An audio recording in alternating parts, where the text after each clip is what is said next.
Welcome dear students to yet another lecture on the history of English language and literature, and we are discussing the history of the English literature of the early 20th century. We have already talked about the early 20th century, the social reforms that were brought about, introduced by the Labour Party, the Georgian poetry and the war poetry. Now in our lecture today, we shall discuss about modernism in literature. This is an important topic to be learned. Modernism in literature. Before we discuss modernism in literature, let us see what is the meaning of the word modern. Being modern means one does not adhere to the previous values or traditions. Thus every age or every generation is modern compared to the preceding age or previous age. Each generation drifts from the previous generation and thus is moving away from the previous generation. This is termed as being modern. Now modernism is an aesthetic movement, a literary movement. Modernism is coming from the Latin word modo, which means current, the present. So it is modernism is a literary movement or aesthetic movement. Now modernism can be understood in two ways. The first way we can understand is it is a historical period. Modernism is a historical period. Now many historians have difference of opinions about the periodization of modernism. So what is the period of modernism? So the generally accepted period of modernism is between 1895 and 1945. 1945, that is the end of the Second World War. Modernism proper happened between the two world wars. It is a literary movement that can be considered as sandwiched between the two world wars. The period of high modernism was between 1910 and 1930. So it is a historical period in which there was the radical re-examination of the Western culture. So these are the different discussions, different thoughts about the periodization of modernism. The second way that we can understand modernism in literature is it is a state of mind. It is a state of mind that radically rejected tradition, always trying new things. Modernism divorced from the philosophical, moral, artistic traditions of the past, divorced.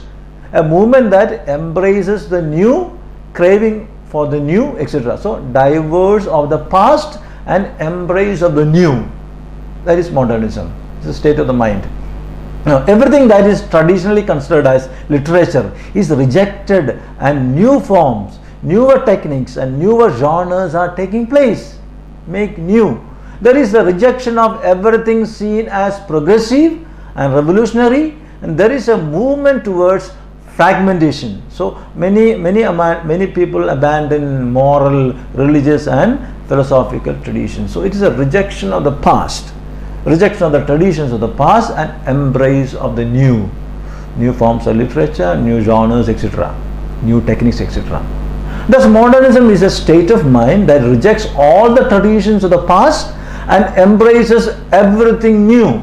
Modernism also is thought of as the logical end of the Victorian era, the end of Victorian era. Now, the term modernism can be used to identify new and distinctive features in the subject, in the form, in the concept and in the style of literature and arts in the early part of the 20th century. Now we see a radical break from the traditional Western art and culture, traditional break from the West traditions. Modernism is influenced by artistic movements like expressionism, impressionism, imagism, cubism, surrealism, futurism, etc. So there is a break away from the past, embrace of the new, lot of new forms of literature. Now what is the general background to modernism? How did this modernism come about? Modernism did not spring up on a fine morning. It is an outcome of many events and ideologies that preceded modernism. Let us see what preceded, what went before modernism. Modernism can be called as a post-Darwinian phenomenon. We have learned about Darwin. The theory of evolution proposed by Charles Darwin in his Origin of Species questioned the existence of God. The traditionally Bible-based faith of the people were questioned, shattered. A radical spirit was fostered by Darwinian phenomenon. So one concept that we can remember that influenced modernism is the theory of Darwin. The psychological works of Sigmund Freud had tremendous influence in the growth of modernism. The developments in psychology proved that culture in general is driven by the unconscious, not the human intention. This makes human beings mere passive observants. Many things are dictated by the unconscious mind. So another concept that will lead to modernism is the psychoanalysis of Sigmund Freud. Now there is Karl Marx and his theory of Marxism. Theory of Marxism has influenced modernism. He said that the social class was created. It led to a class struggle and revolution in society. A new form of political relationship emerged out of the Marxian theory. So there is Charles Darwin, there is Sigmund Freud, there is Karl Marx. The anthropological writings also changed the idea about society, mankind and culture. Anthropology is study of human beings. The Golden Bough of Sir James Frazer is an important work to be remembered in this connection. Sir James Frazer described three phases through which the cultures were thought to pass over time. So over time cultures pass through three phases. Which are these three phases? There is a magic phase, there is a religion and the science. So magic, religion and science, these are the three phases. So the cultural evolution moves from magic to religion to science. Now there is Friedrich Nietzsche. He would come up with the statement, God is dead. Now this would further cement the idea that was put forward by Charles Darwin. Various forms of atheism would grow in different parts of the world. Another aspect that will lead to modernism. Another factor that led to modernism was the First World War. The First World War had shattered man's faith in morality, faith in Western civilization, and it shattered all accepted spiritual values. All the values were broken down. The traditionally held values of war like courage, victory, sacrifice and patriotism all were shattered. What the wars left behind was not a sense of success or a sense of patriotism, but the discovery of hopelessness, of courage in the war. After the war, a sense of loss filled the mind of the people. There was large scale refugee movement.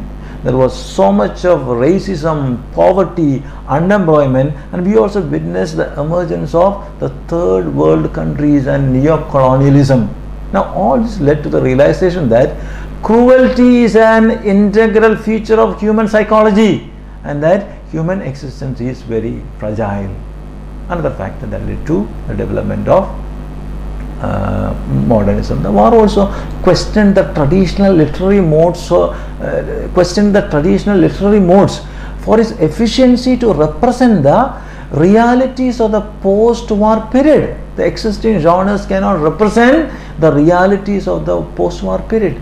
The existing literary genres were inefficient to represent the harsh realities of the post-war period. So there is a quest, there is a thirst or seeking for newer literary genres that could represent the realities of the times. Now this resulted in the experimentation in the genres of poetry, of fiction and drama. Now this experimentation of the new genres will lead to modernism, so trying for new things. Thus we see various crises coming together to give rise to modernism. This is also the coming together of various literary movements like aestheticism, classicism, cubism, imagism, symbolism, Dadaism, impressionism, expressionism, surrealism, etc.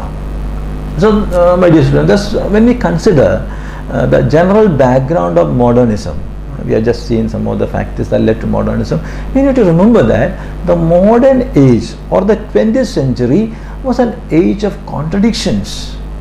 There were extreme situations of freedom as well as oppression, contradiction, freedom and oppression. There were extreme situations of freedom as well as oppression. There were achievements as well as ruins.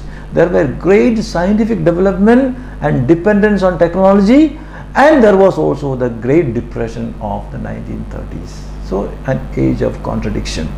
Now modernism is influenced by a radical spirit of the times. Another factor we need to remember is modernism is influenced by a radical spirit of the times. The radical spirit was caused by the new ideas of anthropology, psychology, philosophy, political theory and psychoanalysis. We have talked about all these, the general background of modernism. So my dear students, we have just introduced modernism in this lecture.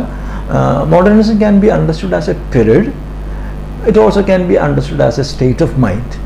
We had a glimpse of the general background that would lead to modernism in literature. Now we shall talk more about modernism in our subsequent lectures. So we are coming to the end of this first lecture.